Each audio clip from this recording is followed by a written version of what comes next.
எல்லாரும் தயவு செய்து ஒரு நல்ல மருத்துவமனையில போயிட்டு உங்களோட 2 சிறுநீரகத்துல ஒரு சிறுநீரகம் இருக்கா அப்படின்னு சொல்லிட்டு தயவு செய்து செக் பண்ணிக்கோங்க. இதை ஏன் நான் அப்படி சொல்றேன் அப்படின்னா, பெரம்பலூர்ல உள்ள தனலட்சுமி ஸ்ரீனிவாசன் மருத்துவமனையும், ஈரோட்ல உள்ள அபிராமி கிட்னி கேர் மருத்துவமனையும், திருச்சியில உள்ள கே நேருவுக்கு மிகவும் நெருக்கமான ராஜமாணிக்கம் அவரோட சித்தார் மருத்துவமனையிலையும் 3தையும் சரமாரியாக கிட்னி திருட்டு நடந்திருக்கு. இதுல ஒரு பெரிய விஷயம் என்ன அப்படின்னாங்க, பெரம்பலூர் தனலட்சுமி மருத்துவமனைக்கு வெளியிலேயே ஒரு போர்டு வச்சிருப்பாங்க. இங்க வந்து கல்லீரல் மாற்று அறுவை சிகிச்சை நடத்தப்படும், அப்புறம் வந்து இதுவரைக்கும் 200 கிட்னி மாற்று அறுவை சிகிச்சை நடத்தப்பட்டிருக்கிறதுன்னு பெருமையா போர்டு வச்சிருப்பாங்க. ரொம்ப பயமா இருக்கு. சாமானிய மக்கள் எடுத்துக்கிட்டீங்கன்னா, பெரம்பலூர்ல உள்ள சாமானிய மக்கள் எல்லாருமே தடுக்கி விழுந்தா போகக்கூடிய மருத்துவமனை வந்து பெரம்பலூர் தனலட்சுமி மருத்துவமனை தான். ஒரு சின்ன தலைவலி ஜுரத்துல இருந்து மிகப்பெரிய ஆபரேஷன் வரைக்கும் எல்லாருமே நம்பி இருக்கிறது அந்த ஒரே ஒரு ஹாஸ்பிட்டல்ல தான். சாமானிய மக்கள் எல்லாருமே நம்பி இருக்கிறது. அப்பர் மிடில் கிளாஸ் எல்லாருமே வரிசை கட்டி போகக்கூடிய ஒரே மருத்துவமனை அதுதான்.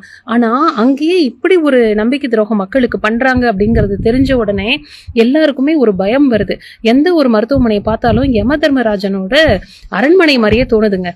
டைரக்டா மேல அனுப்பிடுவாங்களோ அப்படிங்கிற மாதிரி ஒரு பயம் வருது. இப்ப இந்த 3 மருத்துவமனைக்கும் சுகாதாரத்துறை வந்து நோட்டீஸ் அனுப்பியிருக்காங்களா? நோட்டீஸ் அனுப்பினா மட்டும் என்னங்க பிரயோஜனம்? இவங்க வந்து திமுகல இருக்காங்க. தனலட்சுமி ஸ்ரீனிவாசனோட பையன் வந்து திமுக எம்எல்ஏவா இருக்காங்க. அவரோட பேர் வந்து கதிரவன்.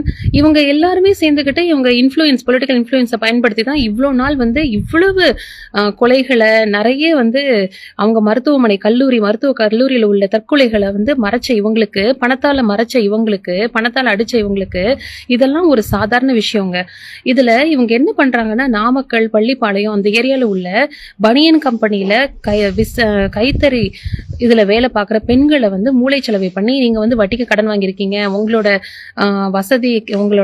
நீங்க வசதி குறைவா இருக்கீங்க, நீங்க வந்து ஏழையா இருக்கீங்க, அதனால நீங்க வந்து ஒரு கிட்னியை கொடுத்தீங்கன்னா அது வந்து ஒரு நல்ல ஒரு இதுவா ஆகும், நீங்க வந்து புண்ணியம் செஞ்சவங்களா ஆயிடுவீங்க, அந்த கிட்னி இல்லாதவங்களுக்கு நீங்க கிட்னி கொடுத்தீங்க அப்படின்னா 5 லட்சத்துல 10 லட்சம் நாங்க தருவோம் அப்படின்னு சொல்லி அவங்களை ஏமாத்தி மூளைச்சலவை செஞ்சு மருத்துவமனை பள்ளியில அந்த பேருந்துலயே வந்து அவங்களை அழைச்சிட்டு வந்து இவங்க கிட்னி மாற்று அறுவை சிகிச்சை செஞ்சு ஒரு கிட்னியை எடுத்துட்டு இவங்க வந்து 5 லட்சமோ 10 லட்சமோ கொடுத்துட்டு அதை வந்து ஒரு யாருக்கு உண்மையிலே கிட்னி தேவைப்படுதோ அவங்களுக்கு வந்து 50ல இருந்து 60 லட்சம் வரைக்கும் விற்கிறாங்க. இதுதான் இந்த பிசினஸ் தான் வந்து கொடிக்கட்டி பறந்துட்டு இருக்கு.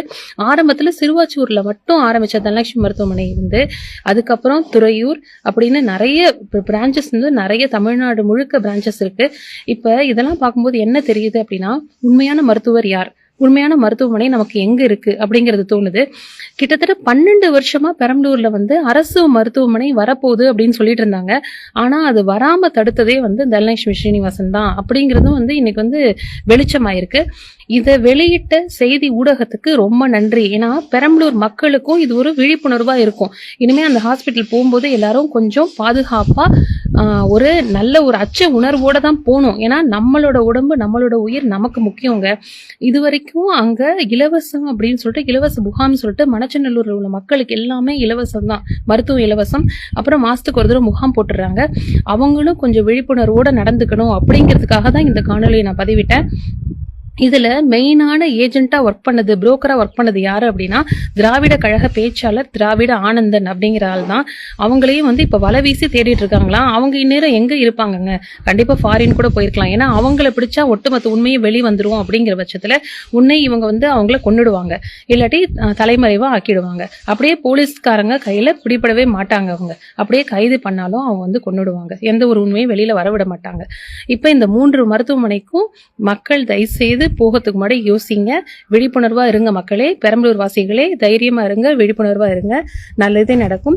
நல்ல ஒரு ஆட்சி வேணும். கண்டிப்பா அண்ணாமலை அண்ணா வந்து இதை கையில எடுப்பாரு அப்படின்னு நினைக்கிறேன். இன்னும் ஒரு ஆகஸ்ட் 12க்கு அப்புறம் நான் வந்து திரும்ப செய்தியாளர்கிட்ட பேச போறேன் அப்படின்னு சொல்லியிருக்காரு. கண்டிப்பா வெளியில வரணும். இதுல இருந்து நிறைய உண்மைகள் வந்து இன்னும் மறைக்கப்பட்ட உண்மைகள் பெரம்பலூர்ல நிறைய இருக்கு. பெரம்பலூர் மாவட்ட வாசியா நான் சொல்றேன், எங்களால் எல்லாத்தையும் வெளியில கொண்டு வர முடியாது. அதுக்கு ஒரு நல்ல பொலிட்டிக்கல் இன்ஃப்ளூயன்ஸ் வேணும். எல்லா மக்களும் நல்லதே நினைப்போம், நல்லதே நடக்கும்.